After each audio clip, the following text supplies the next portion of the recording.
Pande Harriet tuli wano ku kkooti ku nsonga z'omubaka waffe gwe tuyitanga omubaka owaffe atubeereddewo ebbanga lyonna mu kibiina kya NRM. Naye nze okusaba kwange nkutwala eri maama Hajjati Mukwaya nga bwe wafuna okusoomoozebwa mu byobufuzi biwalimu n'okulaakulanya constituency yaffe n'oleka ebimu by'otaamaliriza.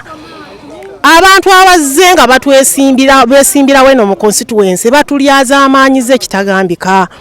Waleko ozimbye institution wali entenjeru maama teyaggwa. Naye ne Ssekikufu afunye okusoomoozebwa. Maama tufukamidde tuyambe olwanirire mutabani okuba gwe wamuweerera. Ensonga z'ebyobufuzi zimutuusizza ku mbeera gye tutategeera kubanga n'omusango ogumuwawaabibwa yagamba tagumanyi. Naye nga n'omuntu yennyini gwe bagamba okusinziira ku musango bwe tuguwulira tabimanyi. Honorable tutegereze taata Museveni muzeeyi jajja ke katika ekibiiti ke tubadde nako mu constituency ak'ebyobufuzi mu NRM bonna baagwa ekisanja ekyaggwa naye Ssekikubo yasobola okusomoka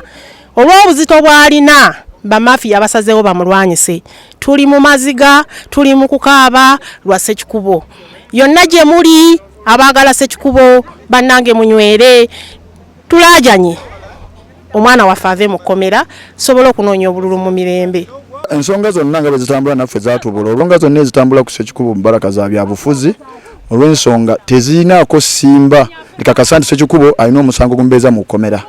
Wabula Ssekikubo olw'olutalo oluli wakati we olw'abantu abatamuwagira ab'olubatu ate abalina amaanyi mu ggulira y'afiisi y'okutulugunyizibwa bwe bulumi bwalimu essaawa zino. Naye Ssekikubo nga Ssekikubo maanyi g'abantu egamuviirako okulakaza okuba nti ab'olubatu abali mu kukola ground ne basalawo okuba nga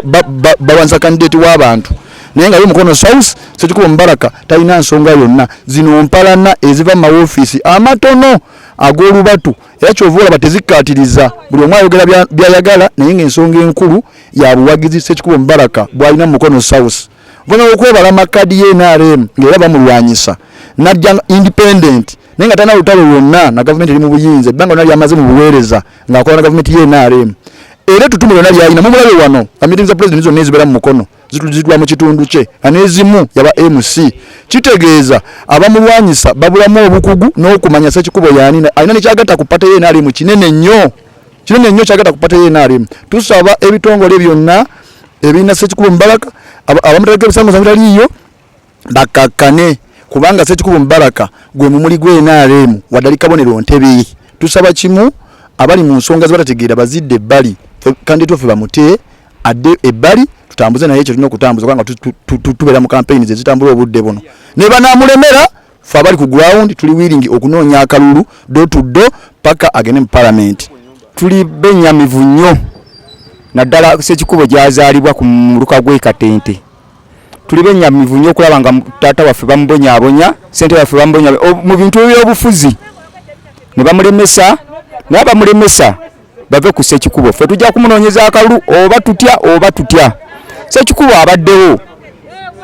emyaka 10 ali mu byabufuzi ng'ali mu NRM bamulemesa okujja mu kamyufu ka NRM kuba batamwagaliza naye ffe tuli oba kufa oba kutya tujja muwa akalulu bye byange nze ngamuze Haruna ave mu talo luno omwana amuleke aje mu leesi akalulu katwawule erange yebyo nze ngamba abageza Ssekikubo Mubaraka mabeko obudde onakulwaleera era ali mu mbeera nnungi era abagambye akalulu mukanyweze saawa nonna akomawo Basabo ne bannyabo erinnya Nanfuka Irene owa task force Ssekikubo Mubaraka olwaleero tuli ku kooti wano e Mukono nga tuzze ku lwa mukama waffe mwami Ssekikubo Mubaraka nga bamuleese leero ku lw'emisango gye bagamba egimuvunaanibwa egitali mituufu kuba n'amuvunaana ye comment gy'akola teyawaabirako Ssekikubo wabula banoonye be yawaabira naye kiraze nti embeera eno ya byabufuzi so nti twagala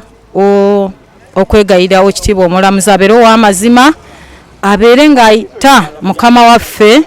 akomewo ku ground kubanga ye tamanyi misango gimuvunaanibwa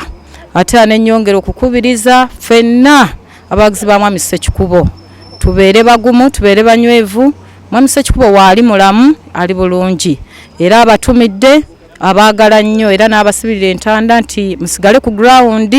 nga muginywezeza nga tunoonya kalulu nju ku nju tubeerewo tukole obuwanguzi bwaffe naye nga abatumidde era tewali musango guvunaanyibwa mwami Ssekikubo wabula byabufuzi mukama abawo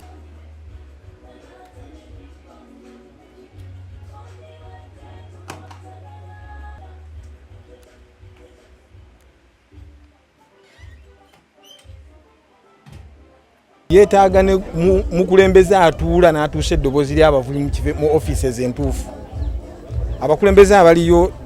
tebatuula kugenda mu offices zinyigiriza abantu abo zibayisa bubi kwogera nabo bo kye bakola babeere n'okuzannyira mu bantu oli n'agamba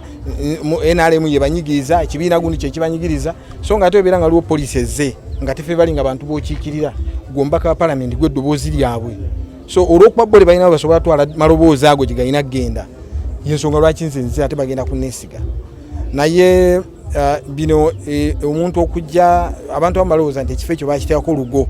tikiteekeddwa beera kyagundi oba kyagundi oba kyagundi so nga ate ffe bannannyini kyo tekabangako kangu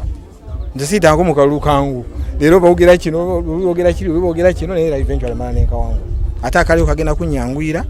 nti leero naze wa nsonga z'abantu ba Mukono South siri ku kibiina kyonna nze kola ku nsonga ezo ebirala binaba bituuse maybe nga bankutte tunabyogeraho nga bakoze eki